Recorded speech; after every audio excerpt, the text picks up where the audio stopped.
Last week we had a look at the violent attacks of ISIS in northern Mozambique, which have displaced more than 210,000 people. And then last month they announced that if South African government supported the Mozambique government in helping to quell this violence, they would move their efforts to South Africa. And this is an extreme threat for us South Africans. So I had a look at the Islamic claim that the majority of Muslims support peace.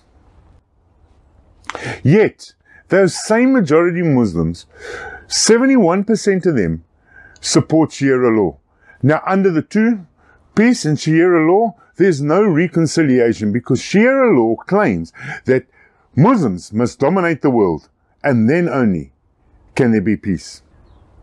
Then I had a look at the 3.5% factor. That is the factor which turns the opinion of a government. That's 3.5% of a population who can turn the opinion of a government under peaceful scenario.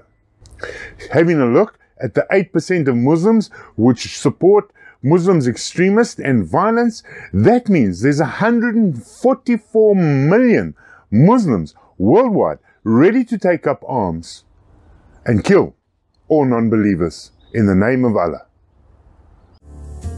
Hi, I'm Raymond Douglas and welcome to My Man Cave. The Inside Out perspective takes a look at life's challenges and its effects and asks one simple question: what race are you running?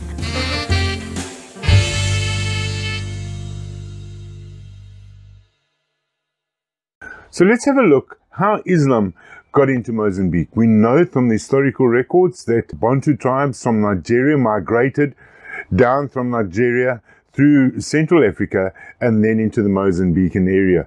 And that was basically known as the Swahilis, the Bantu Swahilis. They didn't have a written language. Their communities were split into respective tribes and chiefs, etc.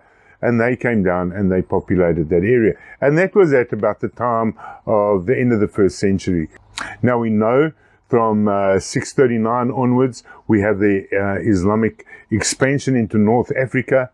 And then from about 900 AD, we have the Shizra Islamic movement from Iraq moving down the African east coast to Mozambique.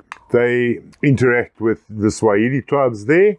But the problem arises here that the Swahilis did not adopt Islam in its entirety. They still retained their own identity and their ancestral roots. And animism is the veneration of the natural environment, which we commonly know as witch doctors.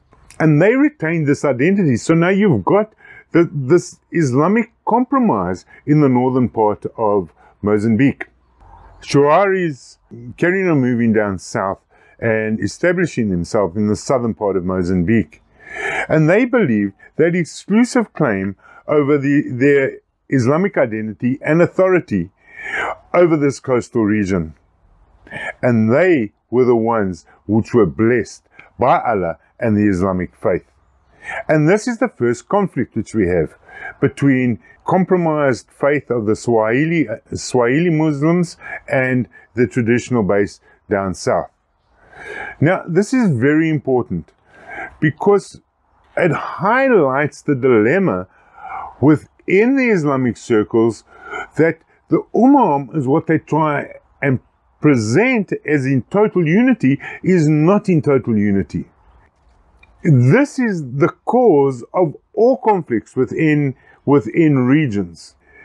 I want to highlight here that is this not so similar to Muhammad trying to meet a compromise with a pagan known as the satanic verses? And here we have that same thing.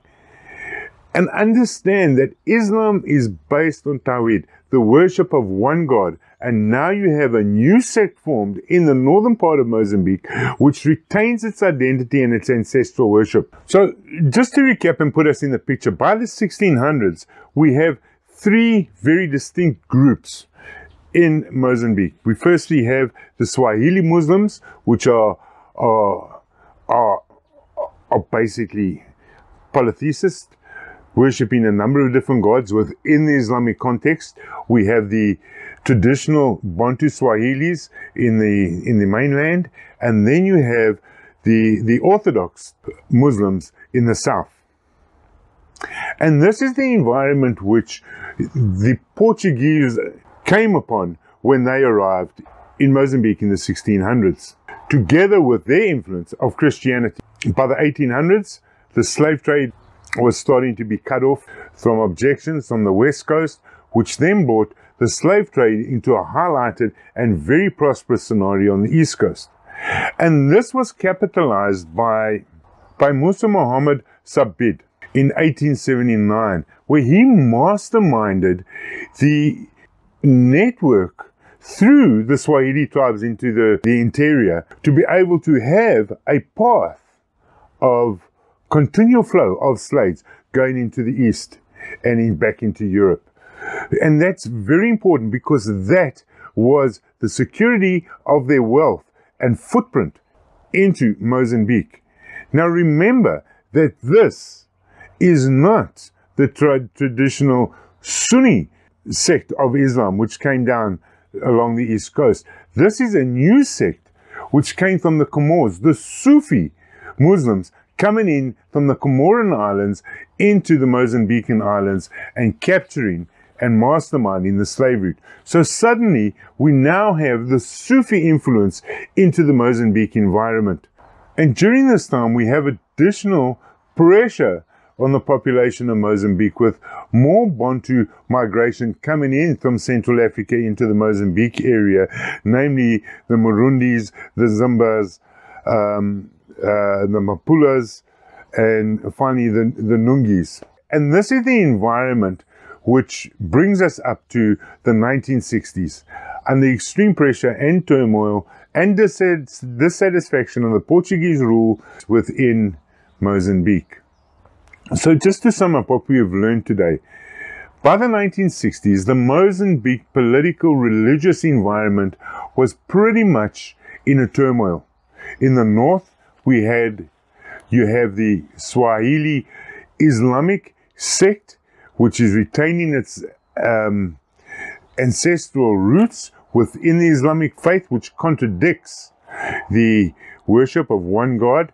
You have then the traditional Swahili Bantu residents with the additional new influx of new tribes coming in, Bantu tribes coming in, with the Sunni Muslims down in the south claiming authority and Islamic authority over the land and that they have all the rights. And then you have the new Sufi influence coming in from the early 1900s. So this is the extreme amount of pressure and conflict internally within Islam, which is happening with respective claims and respective rights. In the next episode, we will go into a little bit more detail of actually how this played out, where we get to the current scenario of that dramatic video clip which I showed you last week, of the burning and charring and beheading of people by the Islamic extremists.